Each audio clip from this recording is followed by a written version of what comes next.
Gracias por el llamado que hizo el hermano Osvaldo a la reverencia. No porque yo vaya a predicar, sino porque Jehová está con nosotros. Y ante Él debe haber reverencia. Hermanos, la reverencia al Señor se ha perdido desde hace mucho tiempo en el pueblo de Dios. Pero el Señor nos ha escogido a nosotros para levantar ese principio. El Señor se ha encargado de que nosotros, hermanos, podamos restaurar esa reverencia que se ha perdido cuando el pueblo de Dios se congrega. Esta mañana Dios tiene puestos los ojos en esta congregación. Y antes del sermón, yo quiero invitarlos a leer la lectura bíblica otra vez, que fue la lectura de Isaías 66, verso 2.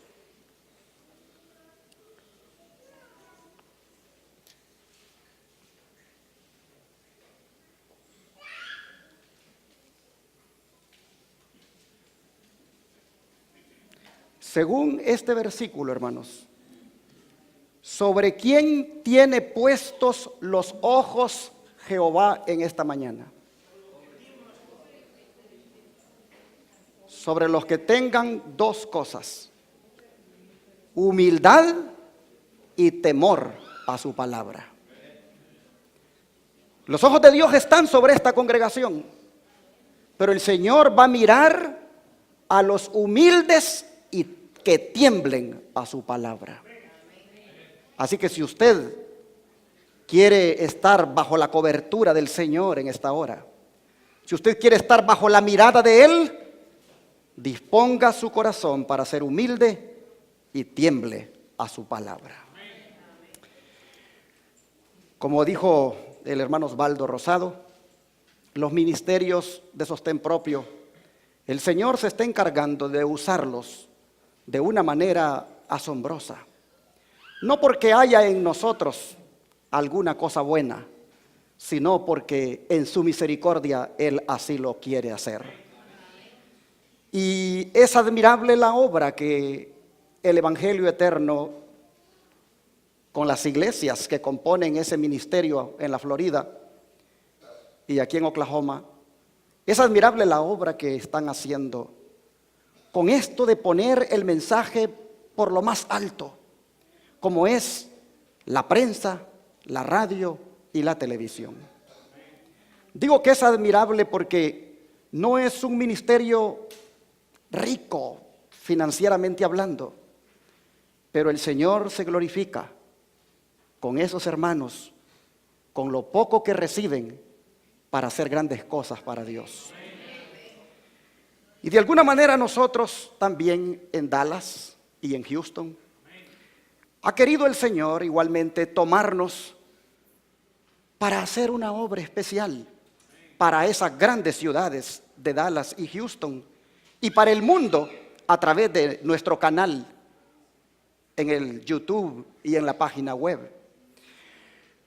Ha sido también para nosotros asombroso la manera como Dios nos ha conducido hasta aquí como ministerio en Dallas y Houston.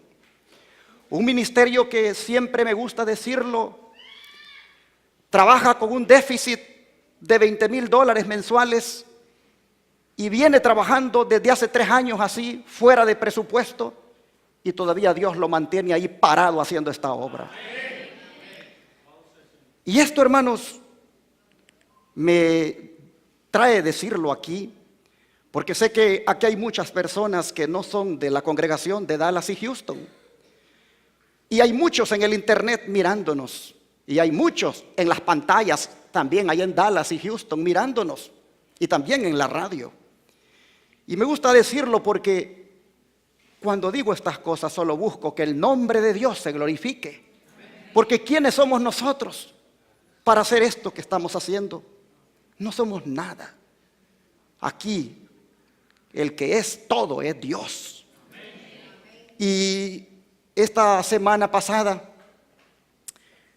el Señor nos hizo a nosotros dar un paso de fe, porque aún viniendo ya trabajando fuera de presupuesto desde hace 2 o 3 años, hablando con el gerente general de TV Azteca y preguntándole solo por curiosidad si tenía un canal de televisión disponible en Houston para predicar el mensaje de los tres ángeles como lo hacemos en Dallas. Me encuentro con que me dice, sí, tenemos un canal y se lo ponemos a la disposición de ustedes, y más barato que el de Dallas. Hermanos, cuando ese hombre me habló así, yo sentí una cosa como, tienes que aprovechar esto. ¿Cuánto, le digo yo? ¿En cuánto usted nos daría el de Houston? Hermanos, Houston es la cuarta ciudad más grande de los Estados Unidos, mucho más grande que Dallas. Y le digo, y el canal es igual al de aquí, es full power como el de Dallas, igual que Univision.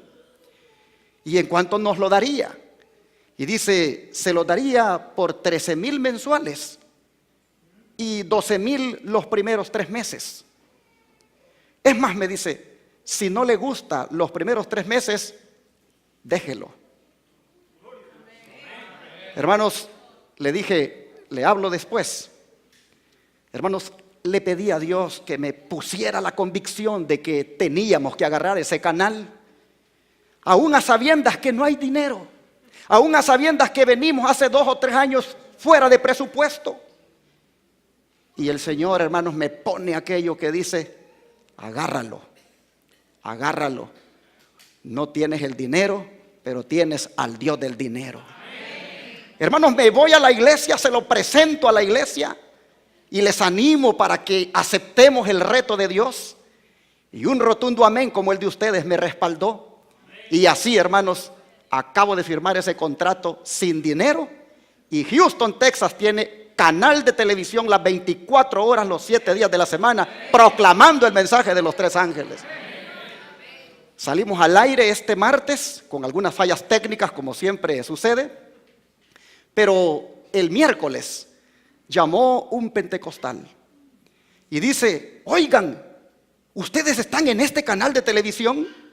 Este es un canal que yo lo he mirado, pero solo he visto otras cosas aquí.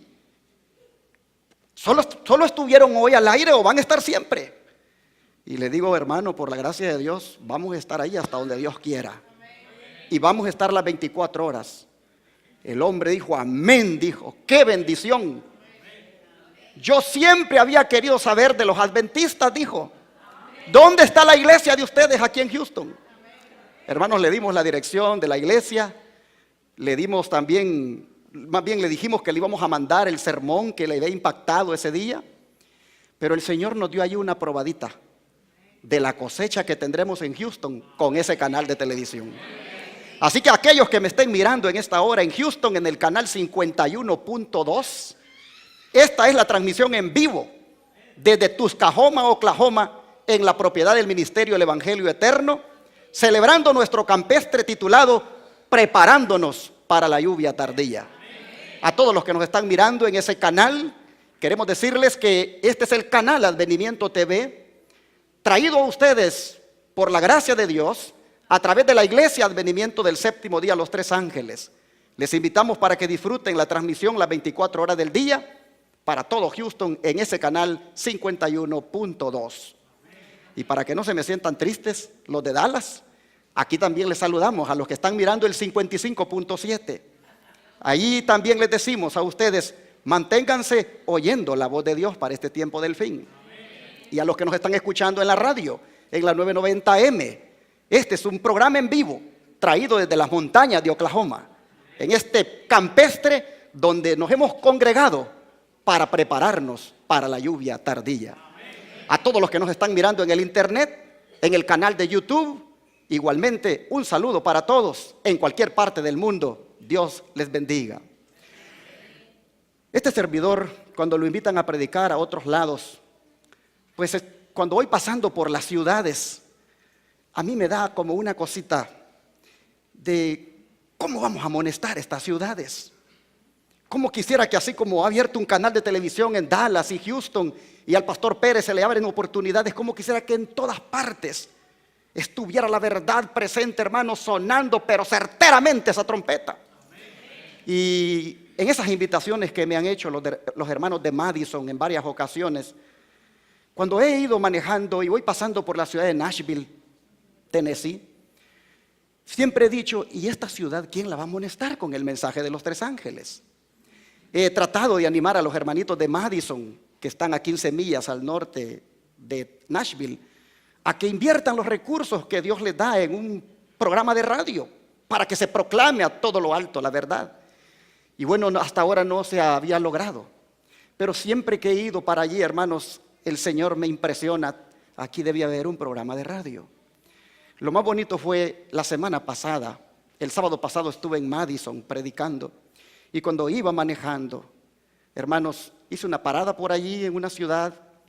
Y allí entró una llamada de un hermano de la iglesia adventista de la conferencia.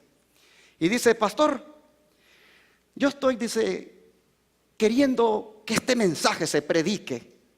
Y no sé si a usted le interesaría, dice, predicar allí por el lado de Tennessee. Y le digo, hermano, yo siempre he querido que se predique en Tennessee, en alguna ciudad. Pues pastor, dice, me ofrecen un programa de radio de 1 hora los domingos en una radio mundana que se llama La Líder, en la ciudad de Knoxville, Tennessee, que abarca 5 condados. Y yo dice que viajo desde Dallas haciendo viajes en mi camión porque es troquero. Me impresiona el Señor para decirle a usted que tome posesión de esa hora y yo la voy a pagar, dice. Hermanos, ayer me mandaron el contrato. Lo voy a firmar el lunes porque el domingo La Verdad Presente estará saliendo en Tennessee, en la radio Líder, en Knoxville y todas las ciudades aledañas. Cuando uno mira esto, dice, definitivamente, gloria, gloria sea al Señor.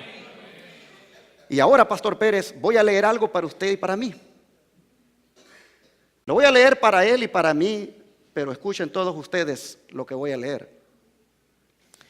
En el comentario bíblico, Pastor Pérez, tomo 7, se escribió en el año 1882 lo siguiente: ustedes pueden manifestar un gran celo en los esfuerzos misioneros, pero como está corrompido con el egoísmo y tiene mucho sabor al yo, es nada a la vista de Dios, porque es una ofrenda manchada y corrompida. Esto le mandó a decir la hermana Guay a los líderes de la iglesia adventista en el año 1882, que hacían mucho evangelismo, se vanagloriaban de los logros obtenidos, pero hechos corrompidamente, dice, con el egoísmo y con mucho sabor al yo.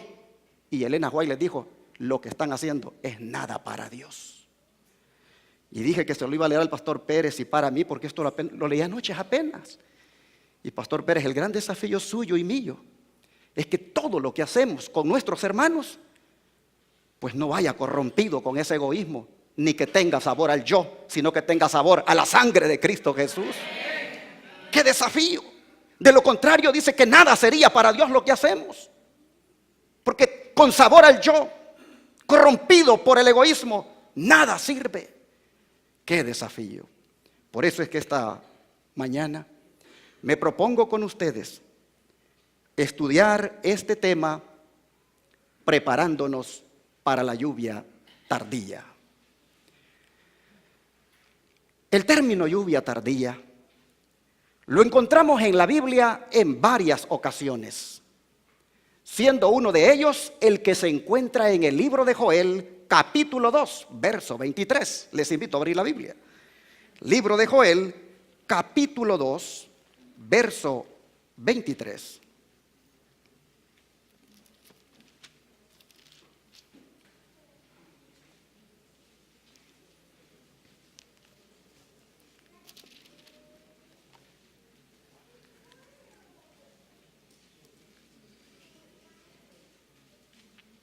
La palabra de Dios dice: vosotros también, hijos de Sión, alegraos y gozaos en Jehová vuestro Dios, porque os ha dado la primera lluvia a su tiempo, y hará descender sobre vosotros lluvia temprana y tardía como al principio. Estas fueron las palabras del profeta en el contexto de toda una devastación provocada por langostas y por una sequía que había causado todo un desastre a la nación de Israel. Estas palabras aparecen como buenas nuevas para un pueblo que creía que Dios lo había olvidado al estar experimentando aquel desastre. Joel les dice: alégrense, alégrense porque el Señor va a volver a hacer que el ciclo de la lluvia sea una realidad. La lluvia caerá, como siempre, en la estación temprana y en la estación tardía. Y entonces les dice Joel: las eras volverán a ser llenas de trigo, dice el verso 24, y los lagares van a rebosar de vino y aceite. La bendición vendría de parte de Dios. Descendería la lluvia en su estación temprana y tardía. Y en este contexto, él hace una analogía con el Espíritu Santo, pues dice en el verso 28, y será, les dice, que después de esto, derramaré mi espíritu sobre toda carne, y profetizarán vuestros hijos y vuestras hijas, vuestros viejos soñarán sueños, y vuestros jóvenes verán visiones. Hermanos y hermanas, si bien es cierto las palabras que hemos leído de Joel tuvieron esa aplicación literal, también tienen una aplicación figurada. Pues a la mensajera del Señor, Elena White, le fue revelado esa aplicación. Miren ustedes, en el libro Hechos de los Apóstoles, esta sierva dice: bajo la figura de la lluvia temprana y tardía, que cae en los países orientales al tiempo de la siembra y la cosecha, los profetas hebreos predijeron el derramamiento de la gracia espiritual en una medida extraordinaria sobre la iglesia de Dios. Pero para tener más claro, ¿qué quiere decir la sierva de Dios con la expresión derramamiento de la gracia espiritual? Veamos la siguiente cita.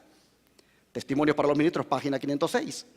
El Señor dice, hablando de esa lluvia temprana y tardía, el Señor dice, emplea estas operaciones de la naturaleza para representar la obra del Espíritu Santo. Como el rocío y la lluvia son dados en primer lugar para hacer que la semilla germine y luego para madurar la cosecha, así el Espíritu Santo es dado para llevar adelante de una etapa a otra el proceso de crecimiento espiritual. La maduración del grano representa la terminación de la obra de la gracia de Dios en el alma. Así que, hermanos, la mensajera del Señor hace una analogía de las lluvias con el derramamiento del Espíritu Santo. Ahora, ¿cómo se refería el apóstol Pedro a esta misma experiencia? Vamos a Hechos 3, versos 19 y 20. Libro de Hechos, capítulo 3, versículos 19 y 20. Y aquí encontramos la palabra de Dios diciéndonos: así que arrepentíos y convertíos para que sean borrados vuestros pecados, para que vengan tiempos de refrigerio de la presencia del Señor, y Él envíe a Jesucristo que os fue antes predicado. Interesante, hermanos. Pedro pone antes de la venida del Señor la llegada de los tiempos de refrigerio. ¿Qué significan estos tiempos de refrigerio? Miremos lo que dice la mensajera del Señor, Elena White. El refrigerio, dice, ¿o qué cosa? Poder de Dios, desciende únicamente sobre aquellos que se han preparado para ello, haciendo la obra de Dios, la obra que Dios les invita a hacer, que consiste en purificarse de toda inmundicia de la carne y del espíritu y en perfeccionar su santidad en el temor de Dios. Noten que el equivalente del término refrigerio para la sierva del Señor es ¿qué cosa? Poder de Dios. Pregunto en esta hora, ¿necesitamos el poder de Dios? No solo lo necesitamos, sino que también lo necesitaremos. La pregunta es, ¿para qué? Dice esta sierva del Señor, Ellen White: si tenéis, dice, una sensación de necesidad en el alma, si sentís hambre y sed de justicia, es evidencia de que Cristo está obrando en vuestro corazón para que lo busquéis a fin de hacer por vosotros, mediante el don de su Espíritu Santo, las cosas que os es imposible hacer por vosotros mismos. ¿Para qué dice que necesitamos el poder del Espíritu Santo? Para que Él haga por nosotros lo que nos es imposible hacer por nosotros mismos. ¿Cómo qué cosa? Bueno, como las que dijo Cristo que haría en el capítulo 16 del Evangelio de Juan. Vamos allá. Evangelio de Juan, capítulo 16, versos 7 al 11.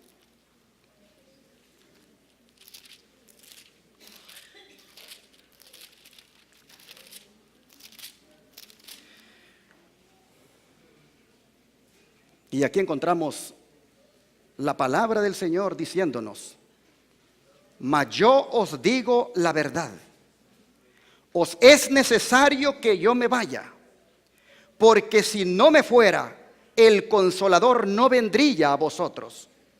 Mas si me fuere, os lo enviaré. Y cuando Él venga, convencerá al mundo de pecado, de justicia y de juicio. De pecado por cuanto no creen en mí, y de justicia por cuanto voy a mi Padre y no me veréis más, y de juicio por cuanto el príncipe de este mundo ya es juzgado. Esta obra, hermanos, de convicción, nosotros no la podemos fabricar. Esta obra de convencernos de que somos pecadores, esta obra de convencernos de que necesitamos la justicia de Cristo sobre nosotros, esta obra de que si no correspondemos a esa justicia, igualmente nos espera un juicio en el cual podríamos salir reprobados. Esta obra de convicción para esas tres cosas, ninguno de ustedes por su propia naturaleza la puede fabricar. Solamente lo puede hacer el Espíritu Santo si usted y yo se lo permitimos. Es en ese sentido que la mensajera del Señor dice que el Espíritu Santo vendría a hacer cosas que son imposibles hacer por nosotros mismos. ¿Quién le puso a usted que aceptara a Jesucristo como su Salvador? El Espíritu Santo. ¿Quién le puso a usted esa convicción de que ha pecado delante de Dios, que le ha fallado al Señor? ¿Quién se la puso? El Espíritu Santo. ¿Quién le puso a usted que para esa falta cometida, para esa transgresión hecha, había una justicia que lo podía cubrir y que era la justicia de Cristo? ¿Quién le puso esa convicción de eso? El Espíritu Santo. ¿Quién le dijo a usted que esa justicia que demanda la obediencia a los 10 mandamientos, Cristo se la otorga? Solamente el Espíritu Santo. ¿Quién le puso a usted de que en caso de que usted no quiera aceptar que es pecador y que tampoco quiera aceptar la justicia de Cristo, le espera un horrendo resultado en el juicio? ¿Quién le puso a usted esa convicción? El Espíritu Santo. Así que nosotros necesitamos el poder del Espíritu Santo para que haga esa obra en nosotros siempre como la ha hecho hasta aquí. Pero ¿por qué otra razón? ¿Por qué otra razón íbamos a necesitar el Espíritu Santo? ¿Qué otra cosa imposible hacer por nosotros mismos Él haría? Bueno, la que nos dice el apóstol Pablo, que hizo el Espíritu Santo con él. ¿Cuál es? Vamos al libro de Romanos, capítulo 7, versos 14 al 20.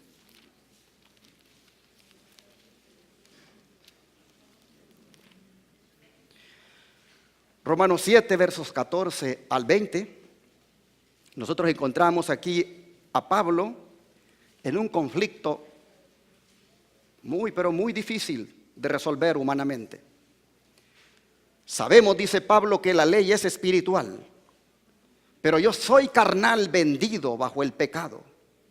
Pues lo que hago no lo entiendo, pues no hago lo que quiero, sino lo que aborrezco, eso hago. Pregunto yo, ¿se parece Pablo a nosotros aquí? Sí. ¿Cuántas veces nosotros no queremos desobedecer los mandamientos y tristemente es lo primero que hacemos? Bueno, Pablo sigue diciendo en el verso 16, y si lo que no quiero eso hago, apruebo que la ley es buena. De manera dice que ya no soy yo quien lo hace, sino el pecado que mora en mí. Y yo sé que en mí, esto es, en mi carne no mora el bien, pues el querer está en mí, pero el hacer el bien no. Porque no hago el bien que quiero, sino el mal que no quiero, esto hago. Hermanos, interesante que dice Pablo en el verso 20, y si hago lo que no quiero, ya no soy yo quien lo hace, sino el pecado que mora en mí. Haciendo el análisis de su realidad cristiana, él encuentra entonces que está metido en un conflicto entre dos leyes. En el verso 22 y 23, 21 y 22, perdón, dice: hallo pues esta ley, que cuando quiero hacer el bien, el mal está en mí. Porque según el hombre interior, me deleito en la ley de Dios. 23, mas veo otra ley en mis miembros, que se revela contra la ley de mi mente, y me lleva cautivo a la ley del pecado que está en mis miembros. Y cuando él entonces mira, hermanos, ese conflicto en el que se encuentra entre las dos leyes, la ley de los 10 mandamientos por un lado y la ley del pecado por otro lado, él entonces expresa un grito desesperado en el verso 24. Y en el verso 24 él dice: miserable de mí, ¿quién me librará de este cuerpo de muerte? ¿Saben qué estaba pasando aquí, hermanos, con Pablo? Aquí, hermanos, estaba la obra de Dios abatiendo en el polvo la gloria del hombre. Porque Pablo era un hombre que se gloriaba de muchas cosas. Y el Señor ya le está abatiendo su gloria cuando dice: miserable de mí, ¿quién me va a librar de este cuerpo de muerte? Afortunadamente, hermanos, una tercera ley viene en ayuda de Pablo. Después de hablar de las dos leyes en las cuales él está en conflicto, una tercera ley viene en su ayuda. Capítulo 8, verso 2 de Romanos. Y luego dice él: porque la ley, dice, del Espíritu de vida en Cristo Jesús me ha librado de la ley del pecado y de la muerte. ¿Quién vino en ayuda de Pablo, hermanos? El Espíritu Santo. La ley del Espíritu de vida. El Espíritu Santo vino como tercera ley para ayudarle a librarse de la ley del pecado. Así que nosotros podemos ver entonces cómo necesitamos al Espíritu Santo para que nos ayude a obtener victoria sobre el pecado. Bueno, mire lo que dice la sierva del Señor, hablando de estas cosas. El pecado, dice, podía ser resistido y vencido únicamente por la poderosa intervención de la tercera persona de la divinidad, que iba a venir no con energía modificada, sino en la plenitud del poder divino. Por el Espíritu es purificado el corazón. Por el Espíritu llega a ser el creyente partícipe de la naturaleza divina. Cristo ha dado su Espíritu como poder divino. ¿Para qué cosa? Para vencer todas las tendencias hacia el mal, hereditarias y cultivadas. ¿Quién nos da la victoria, hermanos, en Cristo Jesús? El Espíritu Santo. Por eso la sierva del Señor dice que Él tendría que venir para hacer cosas por nosotros que no podríamos hacer por nosotros mismos. Cristo nos da otra razón más por la que necesitamos el poder o refrigerio del Espíritu Santo. Y es la que encontramos en el Evangelio de Juan capítulo 14, versos 16 y 17. Abramos la Biblia en el Evangelio de Juan, capítulo 14, versos 16 y 17. Y aquí el Señor dice la razón por la cual necesitaríamos el poder o refrigerio del Espíritu Santo. Y yo rogaré al Padre, y Él os dará otro consolador, para que esté con vosotros para siempre. El Espíritu de verdad, a quien el mundo no puede recibir, porque no le ve ni le conoce. Pero vosotros le conocéis, porque mora con vosotros y estará en vosotros. Cuán hermoso, hermanos. Cuán hermoso es saber, como decían los griegos, que tenemos un paracleto que ha sido llamado para estar al lado de nosotros. Cuán hermoso es saber de que tenemos a alguien que bajo el nombre de Consolador está presto para ayudarnos en nuestras aflicciones.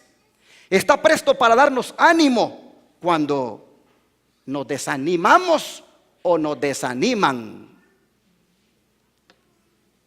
Mire lo que dice el Espíritu de Profecía al respecto. En toda ocasión y lugar, en todas las tristezas y aflicciones, cuando la perspectiva parece sombría y el futuro nos deja perplejos y nos sentimos impotentes y solos, se envía ¿a quién? Al Consolador en respuesta a la oración de fe. Carmencita, esto es para ti, mija. ¡Qué hermoso!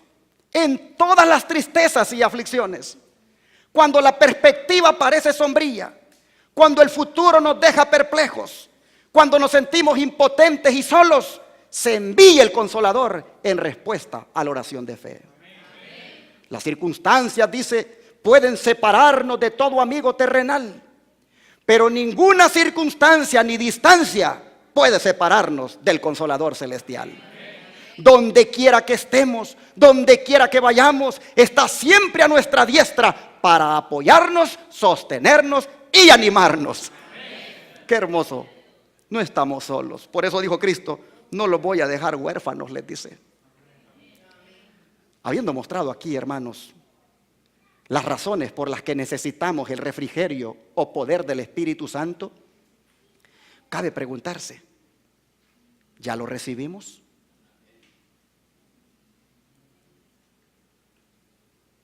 Vuelvo a repetir, habiendo visto hasta aquí las razones por las cuales necesitamos al Espíritu Santo, ¿ya lo recibimos? ¿Ya lo recibimos en su primera fase? Es decir, en la lluvia temprana. Porque solo los que estén experimentando la primera fase de esta lluvia podrán participar de la segunda, es decir, de la lluvia tardía. Y no me lo estoy inventando, mire lo que dice la sierva del Señor. Para nosotros, dice, las bendiciones recibidas bajo la lluvia temprana son necesarias hasta el fin. Sin embargo, ellas solas no serán suficientes. La gracia divina es necesaria al comienzo, a cada paso de nuestro avance, y solo ella puede completar la obra. Podemos estar seguros de que cuando el Espíritu Santo sea derramado, los que no recibieron y apreciaron la lluvia temprana no verán ni entenderán el valor de la lluvia tardía. De manera, mis hermanos, que desde el día en que nos bautizamos hasta hoy, nosotros debimos haber estado experimentando ya la lluvia temprana. No podemos estar pensando saltarnos a la segunda si no experimentamos la primera. Preguntémonos entonces, ¿cómo está nuestra vida en este momento? ¿Cómo está nuestra vida espiritual en este momento? ¿Está seca? ¿Parece huesos secos? ¿No tiene hojas? Es decir, no hay vida, no hay gozo ni pasión por Cristo. Si ese fuera el caso, hermanos, no estamos experimentando la lluvia temprana y por lo tanto no recibiremos la segunda. Y si fuera esta la realidad en tu vida, que estás seco espiritualmente, que has perdido el gozo, que te sientes hipócrita, que te sientes vacío, que sientes que no tienes vida, si ese fuera el caso, tú necesitas con urgencia pedirle al Señor que envíe a su Santo Espíritu en su primera fase en tu vida. Y Él está más que dispuesto a mandártelo. Vamos a leer el libro de Lucas 11, versos 9 al 13. Evangelio de Lucas, capítulo 11, versos 9 al 13.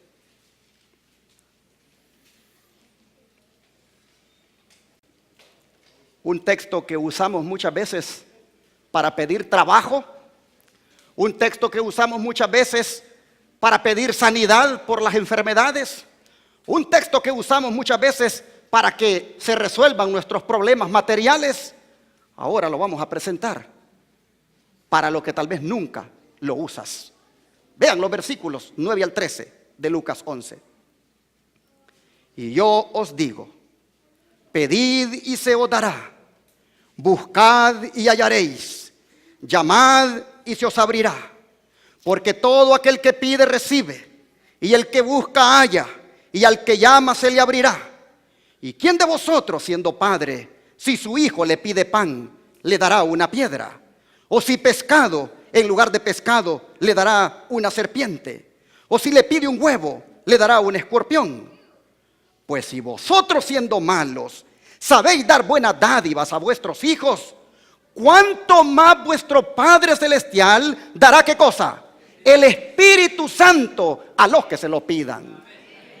Bonitos nos la hemos pasado usando en los textos estos para pedir que nos den un trabajo, para pedir que nos resuelvan los problemas, pero nunca para pedir, dame tu Santo Espíritu, Señor.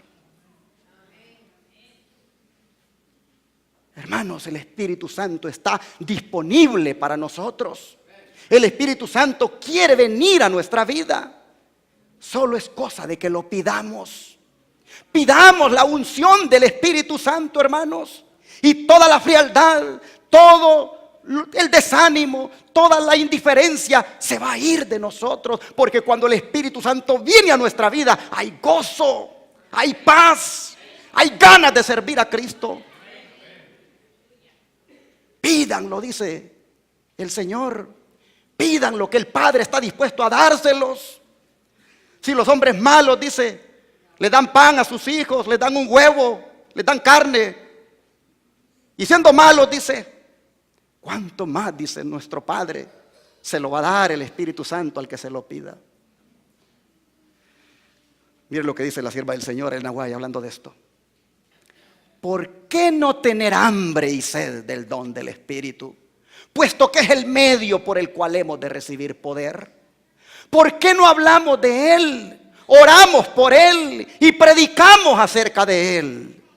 Todo obrero debiera solicitar a Dios el bautismo del Espíritu. ¿Cuántos obreros? Todos. Todos los que estamos aquí deberíamos solicitar a Dios el bautismo del Espíritu. Interesante que esta sierva pregunta 2 veces en esta cita: ¿por qué? ¿Por qué? ¿Por qué no tenemos hambre del Espíritu? ¿Por qué no hablamos de Él? ¿Saben por qué, hermanos? Porque nosotros estamos en el mismo pecado que estaba el Sanedrín judío ante quien compareció Esteban. El Espíritu Santo está deseoso de tomarnos. El Espíritu Santo está deseoso de cambiar nuestra forma de vivir la vida cristiana. El Espíritu Santo está deseoso de darnos la victoria sobre el pecado. Y nosotros no estamos orando por Él, no estamos predicando de Él, no estamos hablando de Él. Simplemente porque estamos en la misma condición del Sanedrín judío que Esteban tuvo que enfrentar. ¿Qué les dijo Esteban a ese Sanedrín judío? Vamos al libro de Hechos, capítulo 7, versos 51 y 52. Hechos, capítulo 7, versos 51 y 52.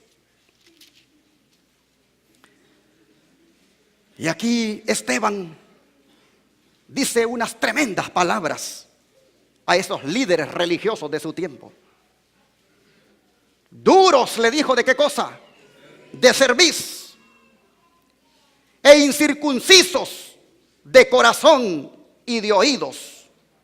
Vosotros resistís siempre al Espíritu Santo, como vuestros padres, así también vosotros. ¿Cuál era el problema, hermanos, de los líderes religiosos de los días de Esteban?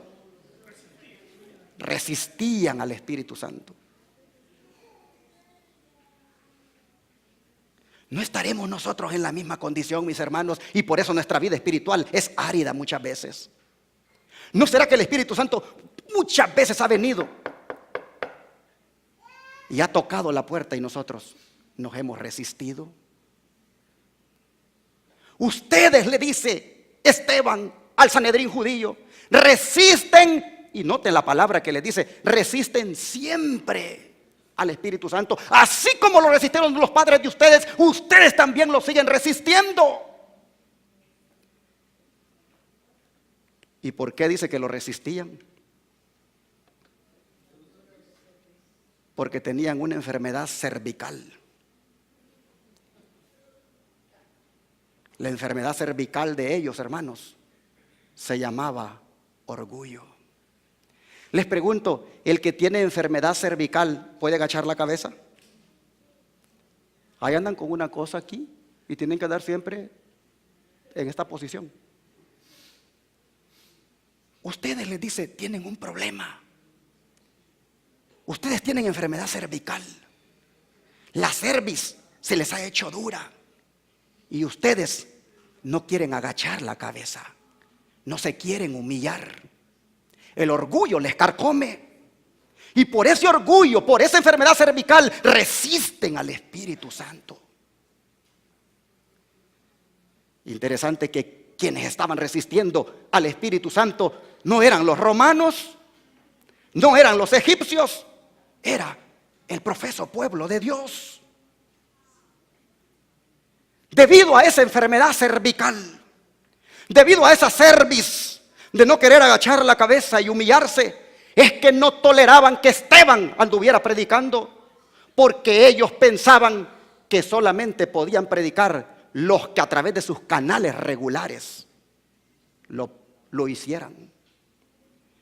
No podían ellos aceptar que el Espíritu Santo pudiera usar a un diácono para proclamar la verdad. No los dejaba reconocer que el Espíritu Santo es soberano y que Él usa a quien Él quiere. Ahí lo tenían, listo para matarlo. Pero les dice también, son incircuncisos, les dice de corazón. Y también les dice, son incircuncisos de oídos. ¿Qué significa esto? Hermanos, la circuncisión era remover, ¿no es cierto?, una parte carnal del miembro del hombre. Cuando Él les dice, ustedes son incircuncisos de corazón y de oído, lo que les está diciendo es que ustedes son carnales en sus razonamientos. Ustedes todavía piensan conforme a la carne. Corazón es sinónimo de mente. Ustedes son carnales en sus razonamientos. Son carnales incluso en cuanto a solo a quién quieren escuchar. Incircuncisos de oídos.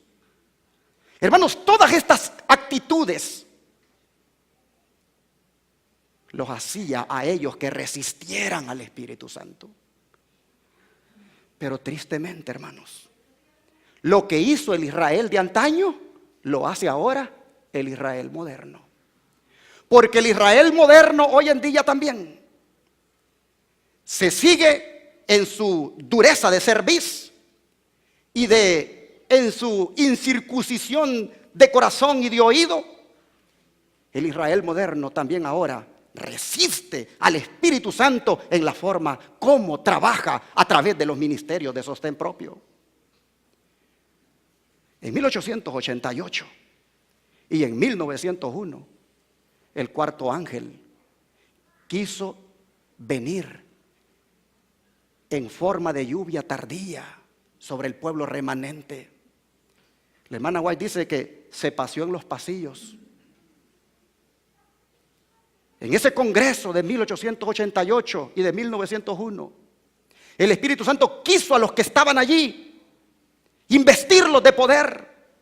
Pero debido al mismo problema del Sanedrín judío, que resistían con su actitud al Espíritu Santo, así como llegó, así también se fue. ¿Por qué lo hicieron esos líderes? Por esto que dice la sierva del Señor. La falta, dice, de voluntad para renunciar a opiniones preconcebidas y aceptar esta verdad fue la principal base de la oposición manifestada en Minneapolis contra el mensaje del Señor, expuesto por los hermanos Waggoner y Jones. Suscitando esa oposición, Satanás tuvo éxito en impedir que fluyera hacia nuestros hermanos en gran medida el poder especial del Espíritu Santo que Dios anhelaba impartirles. El enemigo les impidió que obtuvieran esa eficiencia que pudiera haber sido suya para llevar la verdad al mundo, tal como los apóstoles la proclamaron después del día de Pentecostés. ¿Pero qué sucedió?, dice esta sierva. Fue resistida la luz que había de alumbrar a toda la tierra con su gloria. ¿De qué luz está hablando? La del cuarto ángel. Apocalipsis 18. Fue resistida la luz, dice, que ha de alumbrar a toda la tierra con su gloria, y en gran medida, dice, ha sido mantenida lejos del mundo por el proceder de nuestros propios hermanos. En otras palabras, mis hermanos, la lluvia tardía se hubiera derramado en 1888. ¿Pero por qué no se dio? Por estas cositas. A ver si puedo. Vamos a ver si puedo. No, creo que no me funciona. Bueno. ¿Perdón? Bueno, ahí lo dejamos así. Pero por esas cositas que están arriba. Falta de voluntad y opiniones preconcebidas. ¿Cómo se le llama esto? Orgullo y prejuicios. Eso fue en 1888. El orgullo y los prejuicios que caracterizaron al Sanedrín judío ante quien Esteban compareció, aquí en 1888 le caracterizó otra vez al liderazgo del Israel moderno. Y por esa falta de voluntad, por ese orgullo y por ese prejuicio, el Espíritu Santo no se derramó. Pero en 1901 el Espíritu Santo viene otra vez. A ver si ahora pueden estar listos para investirlos de poder. Y encuentra los mismos obstáculos. Vean lo que la sierva del Señor dice acerca del Congreso de 1901. Cierto mediodía, dice, estaba escribiendo sobre la obra que podría haberse hecho en el último Congreso de la Asociación General, 1901. Si los hombres, dicen, cargos de confianza hubieran seguido la voluntad y el camino de Dios. Aquellos que habían tenido gran luz no habían caminado en ella. La reunión terminó y no se había efectuado un cambio de actitud. Miren, el mismo problema. Los hombres, dice, ¿qué cosa? No se humillaron ante el Señor como deberían haberlo hecho, y el Espíritu Santo no fue impartido. Una vez más, mis hermanos, los ministros y delegados de aquel Congreso todavía manifestaban el mismo defecto de carácter: orgullo, falta de humildad. Mire lo que sigue diciendo la sierva del Señor. Procuré ver, dice, la humildad de corazón, que debiera siempre asentar como una vestimenta apropiada sobre nuestros ministros. ¿Pero qué cosa? No la llevaban. Busqué el amor profundo por las almas que el maestro dijo que debían poseer, pero no lo tenían. Quise escuchar las oraciones fervorosas ofrecidas con lágrimas y angustia de corazón en favor de los impenitentes e incrédulos en sus propios hogares y en la iglesia, pero no se escuchaba, dice, ninguna de esas oraciones. Y sigue diciendo, quise escuchar las plegarias hechas en demostración del Espíritu, pero faltaban. Busqué a los portadores de cargas que en un tiempo como este debieran estar llorando entre la entrada y el altar, diciendo, perdona, oh Jehová, tu pueblo, y no entregues al oprobio tu heredad. Pero yo no escuché semejantes súplicas. Unos pocos, dice, que son fervientes y humildes, buscaban al Señor. En algunas de estas reuniones, dice, 1 o 2 ministros sentían su responsabilidad y estaban sobrecargados como carretas bajo el peso de las gavillas. Pero la mayoría de los ministros no tenían más conciencia de la santidad de su obra que los niños. Pregunto yo, ¿han cambiado las cosas? Si en 1901 la iglesia adventista estaba en esta condición, ¿será que hoy, en el 2017, ha cambiado? Perdónenme, hermanos adventistas, los amo en el nombre de Cristo Jesús. Soy tan adventista como ustedes, pero las cosas van de mal en peor. La misma enfermedad cervical que le caracterizó a la religión judía, le caracteriza hoy en día al Israel moderno. Un texto, hermanos, que mejor define lo que debió haber ocurrido en 1901 y que debería estar ocurriendo ahora es el que está en 2 Crónicas 7. Vamos allá, 2 Crónicas 7:14.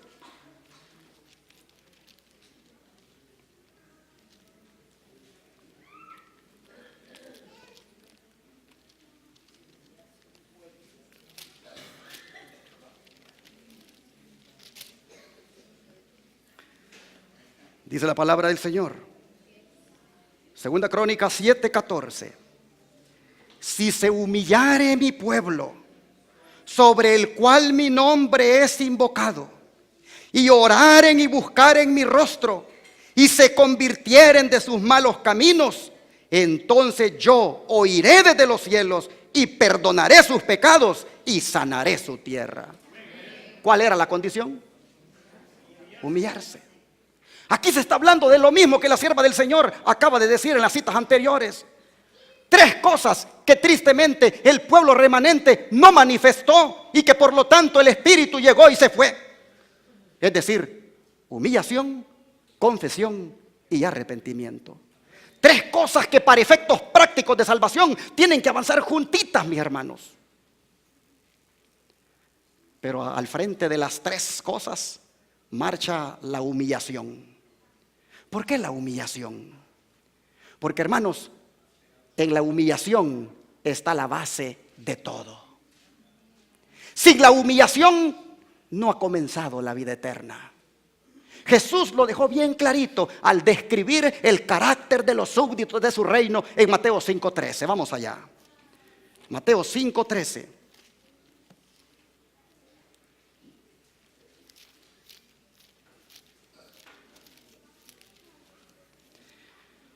Dijo el Señor: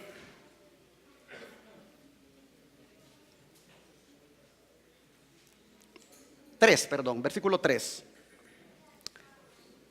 Bienaventurados los pobres en espíritu, porque de ellos es el reino de los cielos.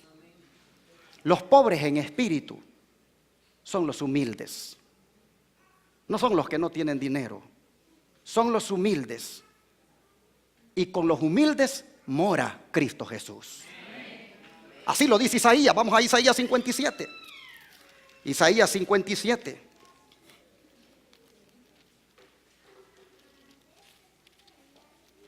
Isaías 57, versículo 15.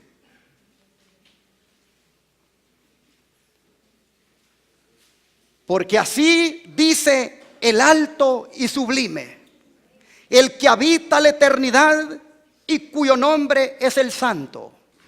Yo habito en la altura y la santidad, y con el quebrantado y humilde de espíritu, para hacer vivir el espíritu de los humildes y para vivificar el corazón de los quebrantados. ¿Con quién vive el Señor? Con los humildes. Pero ¿qué es la humildad, hermanos? La humildad es, como dije hace un rato, agachar la cabeza. El hombre natural le encuentra bien difícil hacer eso. El hombre natural es atizado constantemente por Satanás para que se mantenga siempre erguido y ver a la gente así con desprecio. El hombre natural, hermanos, no quiere agachar la cabeza. No quiere entrar por el camino de la humillación. ¿Y sabe usted por qué Satanás lo atiza para que se mantenga siempre erguido? Porque Satanás sabe que cuando el hombre agache la cabeza, él está perdiendo la guerra.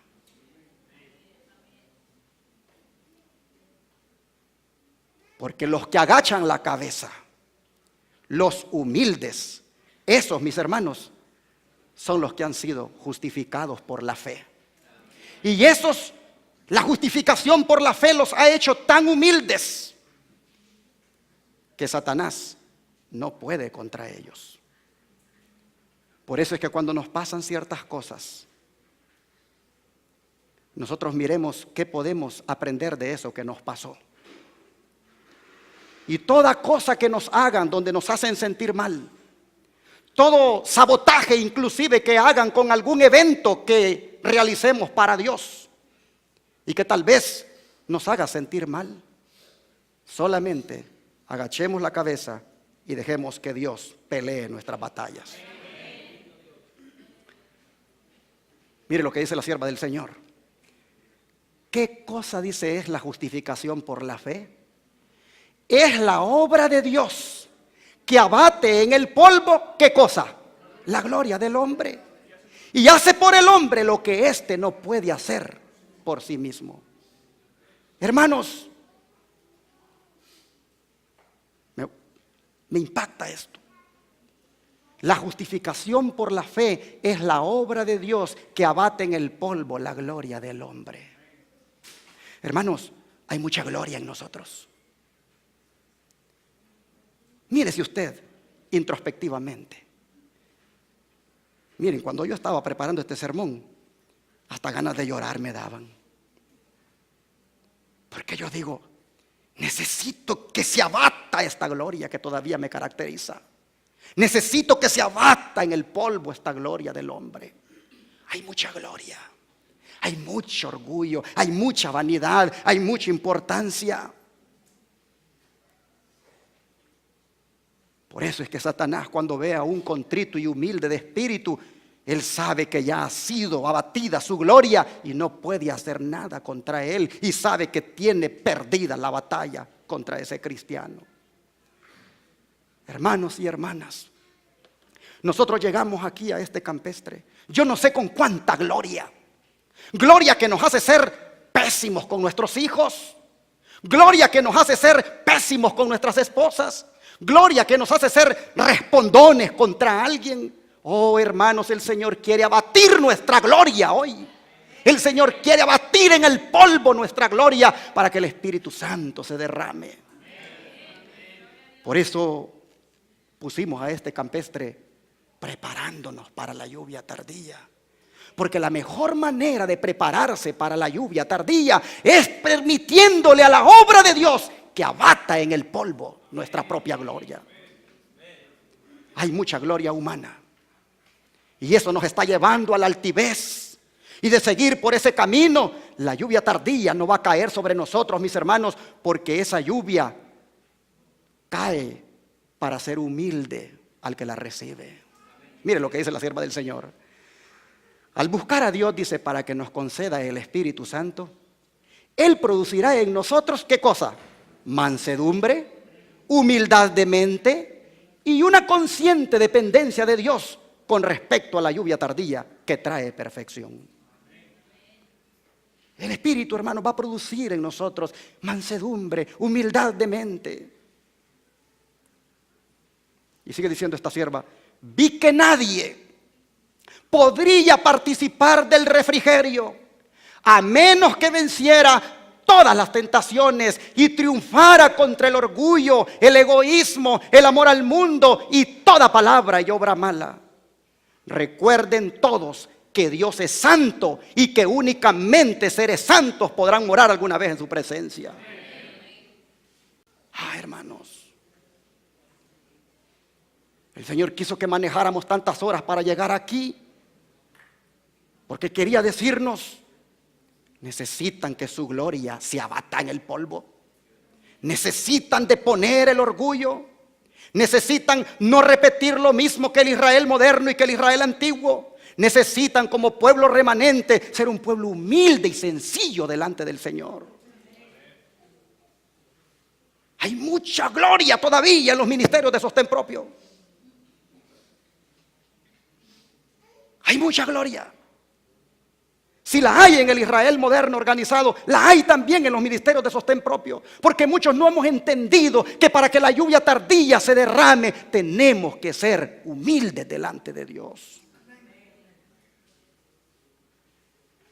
Es por falta de humildad que algunos no vinieron a este campestre. Y utilizan los púlpitos para hablar de eso. Pero tristemente en la práctica dejan mucho que desear. La sierva del Señor ha dicho a los ministros, a los que lideramos una congregación: entren por la humildad, de lo contrario no verán la lluvia tardía. Oh, Pastor Pérez y los líderes que están aquí, qué gran carga esta, qué gran responsabilidad la que hay en nosotros. Nosotros los líderes somos los que podemos llevar a una congregación a la perdición. Bien dice el profeta: pueblo mío, los que te guían, te engañan y tuercen tus caminos. Ahora, hermanos, yo creo que es oportuno en esta hora pedirle al Señor que derrame su Santo Espíritu en nosotros, ¿no es cierto? Amén. A eso vinimos. Hermanos, la lluvia tardía, si no la recibimos, no iremos al cielo. Vamos a leer Zacarías 10, verso 1.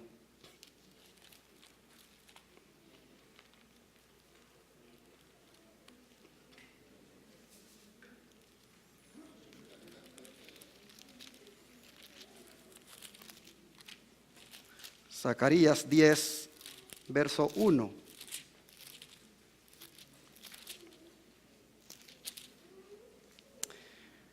Pedid a Jehová lluvia en la estación tardía. Jehová hará relámpagos y os dará lluvia abundante y hierba en el campo a cada uno. ¿Qué debemos pedir, hermanos? Debemos pedir la lluvia tardía. Y si hay un lugar idóneo para pedir eso, es esta santa convocación.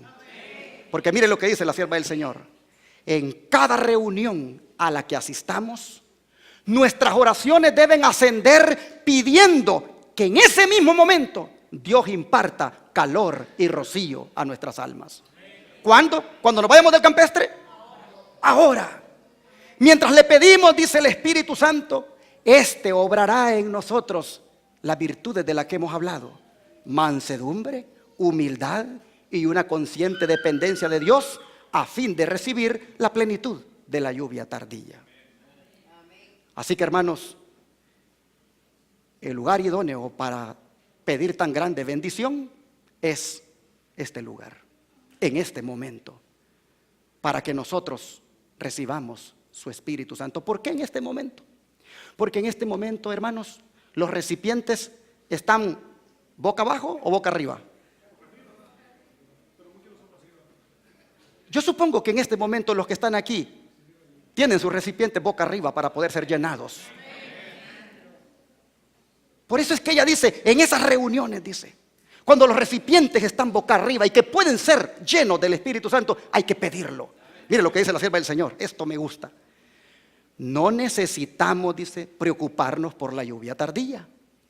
Todo lo que debemos hacer es mantener limpio el recipiente y ponerlo ¿hacia dónde? Hacia arriba, listo para recibir la lluvia celestial. Y perseverar en oración. Y mire lo que debemos de decir en oración: haz que la lluvia tardía llene mi vasija, que la luz del ángel glorioso que se une con el tercer ángel brille en mí. Dame una parte en la obra, déjame proclamar el mensaje, permíteme ser el colaborador de Jesucristo. Y al buscar así a Dios, dice, permítanme decirles, dice Elena White, que Él está permanentemente preparándolos, dándoles su gracia. Algunos son expertos en hacer el cronograma y decir, no, es que aquí se va a derramar. No, algunos, no, unos dicen, es que tiene que ser antes de las plagas. No, dice, otros dicen, antes de la ley dominical. Y algunos se esfuerzan por ver a dónde ubican la lluvia tardía. La hermana White dice, no se preocupen tanto de eso. Preocúpense que su recipiente esté boca arriba para que sea lleno. Y que esté limpio también, porque el agua no se va a derramar en un recipiente sucio. Pregunto en esta hora, ¿cuántos de verdad quisieran que oráramos pidiéndole a Dios que mande su Santo Espíritu sobre nosotros? Entonces, vamos a hacerlo primeramente cantando ese himno final que tenemos programado, y luego oraremos pidiéndole que estos recipientes el Señor los pueda llenar por su gracia. Que Dios les bendiga.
Ven, oh ven y cólmame.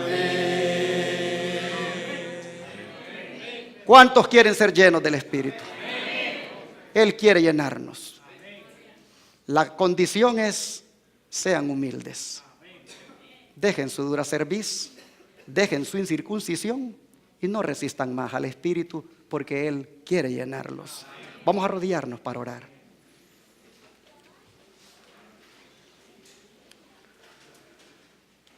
Oh Padre Celestial, ¿cuánto quieres que este pueblo esté preparado para bendecirlo? ¿Cuánto quieres que este pueblo esté como vasija limpia para llenarlo con tu Santo Espíritu? Oh Señor, ha sido por nuestra actitud de rebelión, ha sido por nuestra actitud orgullosa e incircuncisa que hemos estado resistiendo ese grande milagro que tú has querido hacer. Perdónanos, Señor, porque nuestras derrotas espirituales, nuestra decadencia, nuestra frialdad, nuestra pecaminosidad se han debido a ese orgullo que no ha permitido que tu Espíritu haga por nosotros lo que nos es imposible hacer. Pero Padre, hoy te rogamos que abatas en nosotros ese orgullo. Padre, te pedimos que abatas en nosotros esa gloria que no nos deja completamente ser llenos de tu Espíritu. Oh Dios, en esta hora te ruego que este pueblo entre por el camino de la humildad. Te ruego, Señor, que este pueblo examine su corazón y se rinda a ti, y así tu Espíritu lo llene. Oh Dios, no sé en qué momento vas a derramarlo como evento, no sé, pero sí quisiera que se derrame en forma individual en cada uno de nosotros. Porque al final, Señor, no seremos salvados colectivamente, seremos salvados como individuos. Por eso, Padre, te ruego que a cada uno en forma individual lo bendigas, ungiéndolo con tu Espíritu Santo. Oh Señor, perdona nuestra rebelión, perdona nuestra transgresión. Oh Padre, cúbrenos con tu manto de justicia. En estos momentos ponemos los recipientes boca arriba, Señor, para que los llenes con tu Santo Espíritu. Hazlo, Padre, hazlo porque lo necesitamos. Te lo pedimos en el nombre de Jesús. Amén.